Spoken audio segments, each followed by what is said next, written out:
মোৰ বাল্যকালত এজন ৰিলেটিভক মই প্ৰশ্ন কৰিছিলোঁ যে আপুনি খ্ৰীষ্টান হৈও ইমান মদ কিয় খায়, কিয়নো তেওঁ খুব মদ খাইছিলে। তাতে সেই প্ৰশ্নৰ উত্তৰত মই ভাবিব নোৱাৰা কিছুমান কথা জানিব পাৰিলোঁ। তেওঁ কৈছে বাইবেলত ক'ত লিখা আছে মদ নাখাবি বুলি। ঈশ্বৰে নিজেই দ্ৰাক্ষৰস বাৰী পাতি দিছিলে কৈছে।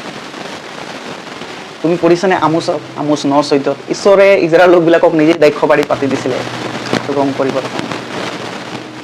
তেওঁ মোক স্ক্ৰিপচাৰ দেখুৱাই দিলে। দ্বিতীয় বিৱৰণ 7:13 আৰু 14:26 মতে এই শাস্ত্ৰাংশবিলাকত যি দ্ৰাক্ষৰস ৱাইন বুলি কোৱা হৈছে, এয়া ঈশ্বৰৰ এক আশীৰ্বাদ হিচাপে দেখা পোৱা যায়, চিম্বলাইজেছ এজ গডছ ব্লেছিং।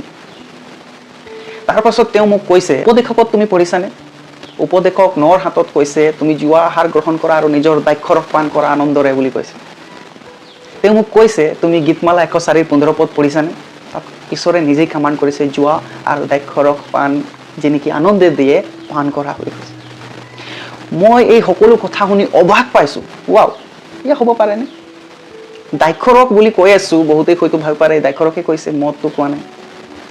অফক'ৰ্ছ বাইবেলত এলকহল, যাক নেকি আজি মদ বুলি কওঁ, আমি এলকহল বুলি নাপাওঁ, কিন্তু ৱাইন বুলি মেনশ্যন কৰা হৈছে। আৰু এই ৱাইন ইংলিছ বাইবেলত এটলিষ্ট 232 বাৰ এই শব্দ ব্যৱহাৰ কৰা হৈছে ৱাইন। এই সকলোৰ পাছতো মই যেতিয়া এই আংকলৰ লগত কথা পাতিছোঁ, বিশ্বাস লগা নাই। মোক কৈছে, তেওঁ পুনৰ কৈছে তুমি জানানে যোহন 2:ত যীশুৱে নিজেই 6 গিলান ৱাইন বনাই দিছিলে, দ্ৰাক্ষৰস পানী ৱাইন বনাই দিছিলে। পৌলে তিমথিক ইনষ্ট্ৰাকশ্যন দিছিলে যে তুমি নিজৰ যি অসুখৰ কাৰণে পানী নলৈ অলপ অলপকৈ দ্ৰাক্ষৰস পান কৰিবা বুলি। মই মদ খাইছোঁ, বাইবেলে শিকাইছে কৈছে। মই সপোনতো ভবা নাছিলোঁ এই সকলো ৰেছপন্স পাম। তেওঁ বাই মিষ্টেকলি মোক বহুত বেছি বাইবেলৰ কথাবিলাক শিকি গৈছিলে। আৰু আজিও তেনেকুৱাকৈ ৰেছপন্স আমি পাওঁ। কেন এ খ্ৰীষ্টান ড্ৰিংক এলকহল বুলি ক'লে, আমি এজন খ্ৰীষ্ট ব্যক্তি মদ খাব পাৰে নে নোৱাৰে বুলি ক'লে সেই সকলো ৰেছপন্স হয়তো আমি পাই যাব পাৰোঁ। সেইকাৰণে এই বিষয়টো বিতংকে জনাৰ প্ৰয়োজন আছে। আজি যেতিয়া আমি এই দ্ৰাক্ষৰস বুলি কওঁ, বহুতেই ক'ব বিচাৰে সেয়া গ্ৰেপ জুচ আছিলে, আঙুৰৰ জুচ আছিলে, আজিৰ নিচিনাকৈ মদ নহয়। কিন্তু ক'বাত নহয় ক'বাত আমি চাবলৈ গ'লে যদি ইয়াৰ বিষয়ে পঢ়োঁ, যি ৱাইন বুলি মেনশ্যন কৰা হৈছে, এই দ্ৰাক্ষৰস অফক'ৰ্ছ এয়া এক প্ৰকাৰৰ নিচাজাতীয় বস্তু, তাত মানে নিচা টাইপৰ বস্তু আছিলে। এনেকুৱা নহয় যে আজিৰ নিচিনাকৈ যি আমি এলকহল মদ বুলি কওঁ একেবাৰে নিচা হৈ যায় মানুহ, তেনেকুৱা ধৰণৰ নহয়। কিন্তু অফক'ৰ্ছ তাতকৈ অলপ কম মাত্ৰাত সেই দ্ৰাক্ষৰস আমি দেখা পোৱা গৈছিলে। একেবাৰে আমি ক'বও নোৱাৰোঁ যে সেয়া নিচাজাতীয় বস্তু নাছিলে, আৰু এনেকুৱাও ক'ব নোৱাৰোঁ যে এয়া অকল গ্ৰেপ জুচ আছিলে। তো ক'বাত নহয় ক'বাত এই যি দ্ৰাক্ষৰস বুলি কৈছে ৱাইন, এয়া অলপতো নিচাজাতীয় বস্তু টাইপৰ এটা জুচ আছিলে, য'ত নেকি এই বস্তু ব্যৱহাৰ কৰিছিলে। আৰু কিয় ব্যৱহাৰ কৰিছিলে বুলি ক'লে, পুৰণি নিয়মত আশীৰ্বাদ স্বৰূপ বস্তু দেখা গৈছিলে, কাৰণ এয়া কাইণ্ড অফ কালচাৰেল বস্তু আছিলে সেই সময়ত। আৰু বিশেষকৈ সেই সময়ৰ যি পৰিস্থিতিৰ বা সেই ঠাইৰ পানী বুলি কৈছে বহুত কণ্টামিনেটেড আছিলে, দূষিত আছিলে, মানে চফা নাছিলে। সেইকাৰণে প্ৰায়ভাগ যি পৰম্পৰাবিলাকত বিয়া হওক বা কিবা পাৰ্টি হওক, ৰজাৰ ঘৰৰ কিবা হওক, সেই সকলোত তেওঁলোকে এই দ্ৰাক্ষৰস ব্যৱহাৰ কৰিছিলে, যাতে পানী যি লেতেৰা বিশুদ্ধি আছিলে সেই লেতেৰা পানী ব্যৱহাৰ নকৰি এই দ্ৰাক্ষৰস ব্যৱহাৰ কৰিছিলে। আৰু কিছুমান সময়ত আমি চাওঁ তিমথিৰ ক্ষেত্ৰতো এই দ্ৰাক্ষৰস পান কৰিবা বুলি কৈছে, কাইণ্ড অফ মেডিচিন হিচাপেও, যে নেকি লেতেৰা পানী খালে হয়তো বেছি তেওঁলোকৰ এই পেটৰ অসুখবিলাক হৈছিলে। সেইকাৰণে পৌলে তিমথিক কৈছে তুমি যে একেবাৰে এভইড কৰিছা, অলপ খাবা যাতে তোমাৰ এই ষ্টমাক যি ইছ্যু আছে সেয়া বন্ধ হ'ব। তো এক কালচাৰেলি বা পৰম্পৰাগত চাব গ'লে এই যি দ্ৰাক্ষৰস ৱাইন বুলি কৈছে এটা ট্ৰেডিশ্যন আছিলে। আৰু আজিৰ নিচিনাকৈ যি ৱাইনৰ কথা একেবাৰে নিচা হৈ যোৱা নিচিনা কথা কোৱা নাই, তেনেকুৱা ধৰণৰ যি আজিৰ দিনত নিচা এলকহল নিচা হৈ যোৱা নিচিনা বস্তু নহয়। কিন্তু আগৰ দিনত যি গ্ৰেপ জুচ আছিলে ৱাইন, সেইটোৰ লগত অলপতো আমি কম্পেয়াৰ কৰিব পাৰোঁ, নিচা আছিলে, কিন্তু আজিৰ নিচিনাকৈ তেনেকৈ নিচা হোৱা নাছিলে। আৰু সেইকাৰণে মেডিচিন কাৰণেও ব্যৱহাৰ কৰা হৈছিলে। এতিয়া মেইন কথা হ'ল বাইবেলত মদ খাব নালাগে বুলি কৈছেনে? ইয়াৰ ক্লিয়াৰ উত্তৰ হৈছে বাইবেলত ক'তো পোৱা নাই যে তুমি মদ নাখাবা বা তুমি মদ খোৱাটো পাপ বুলি। কিন্তু বাইবেলত আমি এয়া পাওঁ ৱাৰ্ণিং হিচাপে যে তুমি মদ খাই মতলীয়া নহ'বা বুলি। মতলীয়া হোৱা, বাইবেলত মতলীয়া হ'বলৈ মনা কৰিছে। আৰু তাৰ উপৰিও মদ খাই কি নষ্টামি হ'ব পাৰে, নিচা হৈ কি নষ্টামি হ'ব পাৰে, কি ঘটনা হ'ব পাৰে, সেই সকলো বাইবেলত ক্লিয়াৰলি মেনশ্যন কৰা আছে। এই ভিডিঅ'ৰ শেষত অফক'ৰ্ছ আমি কথা পাতিম যে খ্ৰীষ্টিয়ানছ মদ খোৱা যদি মদ খাব নালাগে বুলি কোৱা নাই, যদি মদ কিয় নাখায়, যদি মদ খায় তেনেহ'লে কি হ'ব, এয়া পাপ হ'বনে? তাৰ আগতে আমি কথা পাতিম যে এই যি ঘটনাসমূহ আমি চালোঁ আজি, বা কোনোবাই যদি তেনেকুৱা ধৰণৰ কৈ দিয়ে বাইবেলত ক'ত লিখা আছে, আৰু সেইকাৰণে আমি বাইবেলৰ ৱাৰ্ণিংবিলাক চোৱা বহুত প্ৰয়োজন আছে। যে বাইবেলৰ বহুত বিষয়বিলাক আছে, ক্লিয়াৰলি সেই বস্তুবিলাক আমি নকৰিবা, বা সেই বস্তুবিলাক তোমালোকে এইটো কৰাটো পাপ বুলি ডাইৰেক্টটো লিখা নাই, কিন্তু এনেকুৱা বহুতবিলাক বিষয় আছে যাৰ বিষয়ে ঈশ্বৰে ৱাৰ্ণিং দিছে যে ইয়াৰ কৰিলে ইয়াৰ কনচিকুৱেঞ্চ কি হ'ব, তাৰ প্ৰতিফল কি হ'ব। তো সেই বিষয়ে জনা প্ৰয়োজন আছে। আমি যেতিয়া বাইবেল পঢ়িম, ইফিচিয়া 5:18 ঈশ্বৰে ৱাৰ্ণিং দিছে, পিছত দাক্ষৰসকলে মতলীয়া নহ'বা কিয়নো তাত নষ্টামি আছে, আত্মাৰে পৰিপূৰ্ণ হোৱা। হিতুপদেশ তাৰ 20:1 কৈছে, দাক্ষৰক নিন্দক আৰু খুৰা নন্দ কাজিয়া কৰোতা, যিকোনোৱে তাৰে মতলীয়া হয় তেওঁ জ্ঞানৱান নহয়, নিৰ্বুদ্ধি বুলি কৈছে যিবিলাকে মতলীয়া। গালাথিয়া 5:19-21 যদি আমি পঢ়োঁ, এই যি নিচা হোৱা কাৰ্যক এক মাংসিক কাৰ্য হিচাপে গণিত কৰা হৈছে। প্ৰথম কৰিন্থিয়া 6:12 মতে কোৱা হৈছে, পৌলে ইনষ্ট্ৰাকশ্যন দিছে, শিক্ষা দিছে যে জগতৰ বস্তুবিলাকৰ পৰা নিজৰ শৰীৰক মাষ্টাৰ হ'বলৈ নিদিবা, নিজৰ শৰীৰক কাৰোবাৰ বংশীভূত হ'বলৈ নিদিবা, কিবা বস্তুৰ বংশীভূত হ'বলৈ নিদিবা, আত্মাৰে চালিত হ'ব লাগে। এই সকলো বস্তু ৱাৰ্ণিং আমি পাইছোঁ। আৰু ইয়াৰ উপৰিও আৰু কিছুমান কথা ইনষ্ট্ৰাকশ্যন আছে যে মতলীয়া হ'লে কি হয়। কিন্তু যীশুৱে যি পানী ৱাইনত পৰিৱৰ্তন কৰিছিলে, দাক্ষৰক পৰিৱৰ্তন কৰিছিলে, তাত এনেকুৱাকৈ লিখা নাই যে তুমিও কৰিবা আৰু খাবা।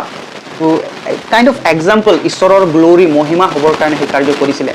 আৰু তাহানিৰ যি পৰম্পৰা আছিলে, পানীৰ সলনি তেওঁলোকে যি লেতেৰা পানীৰ সলনি তেওঁলোকে এই দাক্ষৰক ব্যৱহাৰ কৰিছিলে, আৰু মই কৈ গ'লোঁ যে মেডিচিন হিচাপেও ব্যৱহাৰ কৰিছিলে ঈশ্বৰৰ মহিমা হ'বৰ কাৰণে, আৰু তেওঁলোকৰ পৰম্পৰাগত যি কথা আছিলে তাৰ কাৰণে ব্যৱহাৰ কৰিছিলে। তিমথিৰ ক্ষেত্ৰতো একেই। কিন্তু আজি যদি মতলীয়া হয় বা মদ খায় এডিকশ্যন হিচাপে, তেনেহ'লে ইয়াৰ যি পৰিণাম আমি কওঁ ছাইড ইফেক্ট বহু ভয়াৱহ। এই যি মদ খোৱাৰ এফেক্টৰ ভিতৰত যি প্ৰথম কথা আমি শিকিবলৈ পাওঁ হৈছে, মতলীয়া হ'লে মানুহ সুচত নাথাকে, আৰু তেওঁলোকৰ যি বিবেক বা তেওঁলোকৰ যি চিন্তাধাৰা লাহে লাহে কাম নকৰা হৈ যায় আৰু মতলীয়া হৈ যায়। ড্ৰাংকাৰ্ডনেছ বুলি কোৱা হৈছে, যি নৈতিক জ্ঞান একেবাৰে ভ্ৰষ্ট হোৱা যেন দেখা পোৱা যায়। ইয়াৰ ক্লিয়াৰ উদাহৰণ আমি নোহৰ জীৱনৰ পৰা পঢ়িবলৈ পাওঁ। আদি পুস্তক 9:20-24 যেতিয়া পঢ়োঁ, বাইবেলে কৈছে, নোৱে দাক্ষৰ পাতিলে আৰু তাতে মতলীয়া হৈ শুই আছিলে, উলংগ হৈ। এজন ল'ৰাই আহি কিনে তেওঁৰ উলংগ চালে আৰু দুজন বায়েক মাতি কিনে কাপোৰ ঢাকি দিছে, আৰু তাৰ ফলত নোৱে লাজ খাইছে বুলি কৈছে।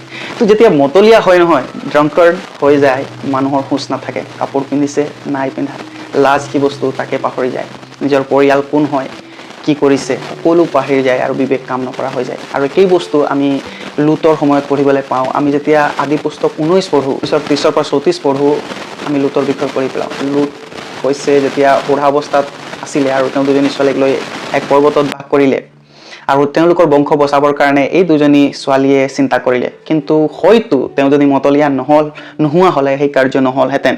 তো সেইকাৰণে ইয়াত আমি চাবলৈ পাওঁ যে লুতক মতলীয়া কৰি দিলে, আৰু তেওঁৰ সৈতে আমি চাবলৈ পাওঁ যে তেওঁলোকে শাৰীৰিক সম্পৰ্ক কৰিলে আৰু সন্তান জন্ম দিলে।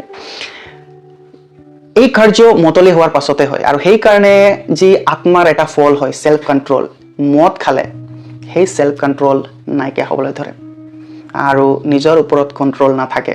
মানুহে কি কৰিছে, কাৰ লগত কি কৰিছে সকলো পাহৰিব লগা হৈ যায়।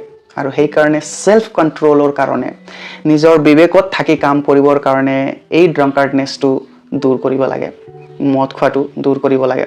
হিতুপদেশ 20:1 আৰু 29-30-31 মতে দাক্ষৰকে কাজিয়া কৰোৱাই, গণ্ডল কৰোৱাই বুলি কৈছে। সেইকাৰণে আমি হয়তো লিভিং এক্সাম্পল আছোঁ। মদ খালে মানুহবিলাকে হুঁচত নাথাকে, চেণ্টিমেণ্ট ইগ' বহুত বাঢ়ি থাকে, তেওঁবিলাক নিজৰ পৰিচয় পাহৰি যায় কোন হয়। আৰু চাব, মদ খোৱা পৰিয়ালত কাজিয়া কেনেকৈ হয়, বহুত কাজিয়া হয়, অলপ অলপ বিষয়ত কাজিয়া হ'ব। সেয়া লাগে খ্ৰীষ্টান পৰিয়াল হওক বা অখ্ৰীষ্ট পৰিয়াল হওক। যিসকলে দাক্ষৰক পান কৰে, মদ খায়, মতলীয়া হয়, তেওঁলোক শাৰীৰিকভাৱে আৰু মানসিকভাৱে আৰু নিজৰ বিবেকত নাথাকি কাজিয়া লাগিবলৈ আৰম্ভ কৰি দিয়ে।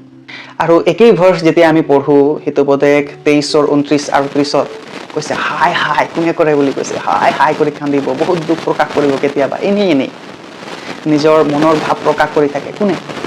30 পদত কৈছে যিসকলে দ্ৰাক্ষৰস পান কৰে আৰু সেইকাৰণে চাব যিসকলে দ্ৰাক্ষৰস পান কৰে এনেই দুখ প্ৰকাশ কৰি থাকে বিনা কাৰণত হাই কৰি থাকিব এনেই দুখ প্ৰকাশ কৰি থাকিব আৰু নোকোৱা কথাটো কৈ দুখ প্ৰকাশ কৰি থাকে যি প্ৰকাশ কৰিব নালাগে তেনেকুৱা বিষয়তো এই লোকবিলাকে হাই কৰি থাকে সেই বিষয়বিলাকৰ ইছ্যু আনি থাকে আৰু সেইকাৰণে বাইবেলত এই মতলীয়া হোৱাৰ ৱাৰ্ণিং দিছে মতলীয়া হোৱাৰ ছাইড এফেক্ট আৰু যিচয়ে এই ছাইড এফেক্ট বিলাকৰ মদ খোৱাৰ ছাইড এফেক্ট বিলাকৰ কথা মেনশ্যন কৰিছে আৰু যিচয়ে 5:11 আমি পঢ়িবলৈ পাওঁ কৈছে সন্তাপ হ'ব যিবিলাকে দ্ৰাক্ষৰস পান কৰে আৰু মতলীয়া হৈ যায় মতলীয়াৰ কথা কৈছে মতলীয়া হৈ যায় তেওঁলোকৰ সন্তাপ হ'ব হোসেয়াও এই মতলীয়া হোৱাৰ কথা মেনশ্যন কৰিছে দ্ৰাক্ষৰস পান কৰি যিবিলাকে মতলীয়া হয় হোসেয়া 7 পাছত কৈছে তেওঁলোক বেমাৰ অসুস্থ হ'ব বুলি কৈছে অসুস্থ হৈ বেমাৰত পৰিব আৰু সেইকাৰণে চাব যে যিবিলাকে অত্যান্তিক ৰূপে মতলীয়া হয় ড্ৰাংকাৰ্ডনেছ তেওঁলোকৰ লিভাৰ শাৰীৰিক যি গঠন একেবাৰে নাইকিয়া হৈ যায়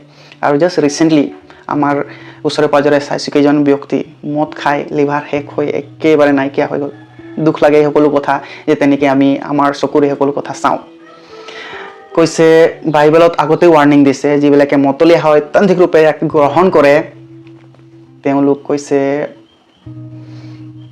অসুস্থ হ'ব বেমাৰত পৰিব উপদেশ 23:32 কৈছে যিবিলাকে দ্ৰাক্ষৰস পান কৰে সাপৰ নিচিনাকৈ দংশন কৰিব কামুৰিব মদ খাওঁতে হয়তো বহুতে ৰিয়েলাইজ নকৰিব পাৰে আনন্দ লাগিব পাৰে ৰং বহুত ফূৰ্তি হ'ব পাৰে কিন্তু যেতিয়া মতলীয়া হৈ যাব আৰু অত্যান্তিক ৰূপে গ্ৰহণ কৰিব ইয়া এডিকশ্যনৰ ৰূপ ধৰিব চাব সেই মদেই মানুহক দংশন কৰিব কামুৰিব সাপৰ নিচিনাকৈ বুলি কৈছে আৰু সেইকাৰণে সাৱধান হোৱা প্ৰয়োজন আছে it is a side effect যদি মতলীয়া হৈ বহুত আনন্দৰে নিজৰ বেদনা পাহৰিবৰ কাৰণে গ্ৰহণ কৰি আছে তেনেহ'লে শেষত গৈ থৈ ইয়াৰ যি কনচিকুৱেঞ্চ পৰিণাম আমি ভুগিব লগা হ'ব কৈছে সাপৰ নিচিনাকৈ দংশন কৰিব আৰু যিচয়ে 28 হাতত আৰু সেইটো পদক আমি 31তো পঢ়িবলৈ পাওঁ এই যে দ্ৰাক্ষৰসৰ মতলীয়া হোৱাৰ যি কথা যিবিলাকে দ্ৰাক্ষৰস গ্ৰহণ কৰে তেওঁলোকৰ বিচাৰ বুদ্ধি নাইকিয়া হৈ যায় বিচাৰ বুদ্ধি নাইকিয়া হৈ যায় সিদ্ধান্ত ল'বৰ কাৰণে অসুবিধা হয় ভাল সিদ্ধান্ত ল'ব নোৱাৰে মতলীয়া হোৱাৰ যি সময় খাবৰ সময়ত বহুত ভাল লাগিব পাৰে পান কৰা সময়তো বহুত ভাল লাগিব পাৰে আনন্দ ফূৰ্তি থাকিব পাৰে কিন্তু লাহে লাহে সিদ্ধান্ত যি পৰিয়ালিক সিদ্ধান্ত হওক ব্যক্তিগত সিদ্ধান্ত লওঁ সেই সকলো লোৱাত সক্ষম নহয় এই ব্যক্তিবিলাক এটা সঠিক সিদ্ধান্ত ল'বই নোৱাৰে কাৰণ মতলীয়া হয় তেওঁলোকৰ মগজু একেবাৰে কাম নকৰা হৈ পৰে আৰু সেইকাৰণে যিচয়ে কৈছে দ্ৰাক্ষৰসৰ পান কৰোঁতাবিলাক সিদ্ধান্ত লোৱাত বহুত অসুবিধা হয় কঠিন হয় বুজ বিচাৰ লোৱাত অসুবিধা হয় তেওঁলোকৰ উপদেশ 23:33 মতে কৈছে যিবিলাকে দ্ৰাক্ষৰসে পান কৰে তেওঁলোকে বহুত কিবা কিবি কয় গমেই নাপাব আমাৰ ইয়াতো আছে দ্ৰাক্ষৰস পান কৰাৰ পাছত কমপ্লিটলি কেৰেক্টাৰেই চেঞ্জ হৈ যায় আৰু চেঞ্জ হোৱাৰ কাৰণে আমি চাবলৈ পাওঁ কি কথা কৈছে কি বেয়া কথা মুখৰ পৰা ওলাইছে পৰিয়ালৰ সৰু ছোৱালী বোৱাৰী মাক বাপেক আছে সকলো পাহৰি যায় তেওঁলোকৰ আগতে লেতেৰা কথা ভেৰি ফিল্ডি টক আমি শুনিবলৈ পাওঁ আৰু সেয়েহে বাইবেলত কৈছে দ্ৰাক্ষৰসেৰে মতলীয়া হোৱাবিলাক বেয়া কথা কয় তেওঁলোকে কি কয় নিজেই নাজানে পিছদিনাখন সুধিব ডিড আই স্পীক দ্যাট মই কৈছিলোঁ নেকি আৰু সেইকাৰণে ইটছ এ ৱাৰ্ণিং আৰু ইয়াৰ উপৰিও বহুতো কথা আছে ইভেন যিচয়ে যেতিয়া 5 অধ্যায় আমি পঢ়োঁ ধাৰ্মিকতা নষ্ট কৰে বুজ বিচাৰ লোৱাত কষ্ট হয় এক সিদ্ধান্ত লোৱাত কষ্ট হয় আৰু নিজৰ বিবেক বুদ্ধি শেষ হয় পৰিয়ালক একগোট কৰি ৰাখিব নোৱাৰে পৰিয়ালক দেখৰেখ কৰিব নোৱাৰে আৰু পৰিয়ালৰ যি ভৰণ পোষণ সেই সকলোত কষ্ট হয় তো এইবিলাক হৈছে যি দ্ৰাক্ষৰস পান কৰা আৰু ইংলিছত কৈছে ৱাইন আৰু আজিৰ দিনত আমি যি নেকি এডভান্স হৈ গৈছে যি দ্ৰাক্ষৰসৰ যি পৰিণামটো মতলীয়া হোৱাটো অলপ বেছি হৈ গৈছে আগতকৈ আৰু সেইকাৰণে ইয়াৰ যি ইফেক্টটো বেছি হৈছে এতিয়া কথা হ'ল এই সকলো যেতিয়া মানুহে পান কৰে অফক'ৰ্ছ প্ৰথম অৱস্থাত ভাল লাগে আৰু বহুত আনন্দ লাগে কিন্তু যেতিয়া লাহে লাহে এডিকশ্যন হ'বলৈ ধৰে মানুহৰ মগজুৰ পৰা লৈ কিনে শাৰীৰিক গঠন একেবাৰে পৰিৱৰ্তন হয় চিন্তাধাৰা পৰিয়ালত সকলো চেঞ্জেছ হ'বলৈ আৰম্ভ হৈ যায় মদে পৰিয়াল ধ্বংস কৰে সমাজ ধ্বংস কৰে আৰু সেয়েহে বাইবেলত আমি চাবলৈ নাপাওঁ অফক'ৰ্ছ কোৱা নাই যে মদ নাখাবা ইয়াৰ পাপ হয় কিন্তু ইয়াৰ ছাইড ইফেক্টবিলাক লিখা আছে মানুহৰ ওপৰত চইচ দিয়া আছে আপুনি সিদ্ধান্ত ল'ব পাৰে বস্তু বহুত আছে খোৱা বস্তু আপুনি যদি সিদ্ধান্ত লোৱা নাই যে মই এই পান নকৰোঁ আপুনি যদি সিদ্ধান্ত লৈছে মই পান কৰিম ই আপোনাৰ সিদ্ধান্ত হয় কিন্তু ইয়াৰ ছাইড ইফেক্ট বহুত ভয়াৱহ শেষত গৈ থৈ কৈছে সৰ্পৰ নিচিনাকৈ সাপৰ নিচিনাকৈ কামুৰিব আৰু তেতিয়া আমাৰ বচাৰ যি আশা বহুত কম। তো এক ভাল খ্ৰীষ্ট পৰিয়াল গঢ়িবৰ কাৰণে, এক ভাল পৰিয়াল গঢ়িবৰ কাৰণে খ্ৰীষ্টৰ লগত ভাল সম্পৰ্ক যেতিয়া আমি ৰাখিব বিচাৰোঁ, তেনেহ'লে এই যি মদ বা এলকহল ইয়াক এভইড কৰা বহুত প্ৰয়োজন আছে, ইয়াক দূৰ কৰা বহুত প্ৰয়োজন আছে। অফক'ৰ্ছ বাইবেলত কোৱা নাই আৰু তুমি নাখাবা, কিন্তু ইয়াৰ খোৱাৰ পাছত কি পৰিণাম হ'ব পাৰে এয়া বহুত ভয়াৱহ। আগৰ দিনত হয়তো পানীৰ কাৰণে তেওঁলোকে দায়িত্ব গ্ৰহণ কৰিছিলে, কিন্তু আজিৰ এডভান্স হৈছে, আমি চেনিটাইজ কৰিব পাৰোঁ পানী, ফিল্টাৰ লগাব পাৰোঁ। আমি পানীৰ কাৰণে দায়িত্ব পান কৰিব নোৱাৰোঁ বাহানা দেখাই। আমি যদি দায়িত্ব পান কৰিছোঁ, মতলীয়া হৈছোঁ, কোনোবাই কৈ মই অলপটোহে খাইছোঁ, মতলীয়া হোৱা নাই। কিন্তু আজিকালিৰ যিহেতু দাক্ষাৰসৰ যি মতলীয়া হোৱাৰ যি কেমিকেল হয়তো বেছি বঢ়াই দিয়া হৈছে, সেইকাৰণে অলপটো খালে মানুহে মতলীয়া হৈ যায় আৰু লাহে লাহে লাহে এডিকশ্যনত পৰিণত হয়। যেতিয়া এডিকশ্যন হৈ যায় মানুহে এৰিব নোৱাৰে, বহুত অসুবিধা হয় আৰু ৰিহাব চেণ্টাৰবিলাকত যাব লগা হয়। আৰু সেয়েহে যেতিয়া ইমান ছাইড ইফেক্টবিলাক আছে, তাক পান কৰাতকৈ নকৰা ভাল। কাৰণ এয়া আপোনাৰ লগত, আপোনাৰ যি সম্বন্ধ ঈশ্বৰৰ লগত তাক ভাঙিব, আপোনাৰ পৰিয়ালৰ লগত সম্বন্ধ ভাঙিব, আপোনাৰ পৰিয়াল ভাঙিব আৰু আপোনাৰ জীৱন নিজেই ধ্বংস হ'ব। তো সেয়েহে শেষত মই এই কনক্লুজন দিব বিচাৰিছোঁ, এয়া পাপ হয় বুলি লিখা নাই, নাখাওঁ বুলি কোৱা নাই, কিন্তু ইয়াৰ পৰিণাম বহুত ভয়াৱহ। এই বস্তু যেতিয়া ঈশ্বৰক মহিমা দিয়া নাই, এই বস্তুৱে যেতিয়া পৰিয়ালক গঠন কৰিব পৰা নাই, এই বস্তুৱে যেতিয়া মোৰ ভাল কৰিব পৰা নাই, তেনেহ'লে ইয়াক খোৱাতকৈ নোখোৱা ভাল। এই বস্তু খাই যদি পান কৰি যদি মোৰ ধ্বংস হৈ আছে, মোৰ কিবা এটা বেয়া হৈ আছে, তেনেহ'লে ইয়াক নকৰাই ভাল। আমি এতিয়া বহুত এডভান্স পৃথিৱীত আছোঁ, নিজে বুজ বিচাৰ ল'ব পাৰোঁ, ইয়াৰ পৰিণাম চাব পাৰোঁ, ওচৰে পাঁজৰে উদাহৰণবিলাক চাব পাৰোঁ। এক ভাল জীৱন যাপন যদি কৰিব বিচাৰিছোঁ, আমি ধাৰ্মিক জীৱন যাপন কৰিব বিচাৰোঁ, খ্ৰীষ্ট ভাল বিশ্বাস হ'ব বিচাৰিছোঁ, তেনেহ'লে কমপ্লিটলি ইয়াক এভইড কৰা ভাল। এই বাক্যৰ প্ৰতি ঈশ্বৰে সকলোকে আশীৰ্বাদ কৰক।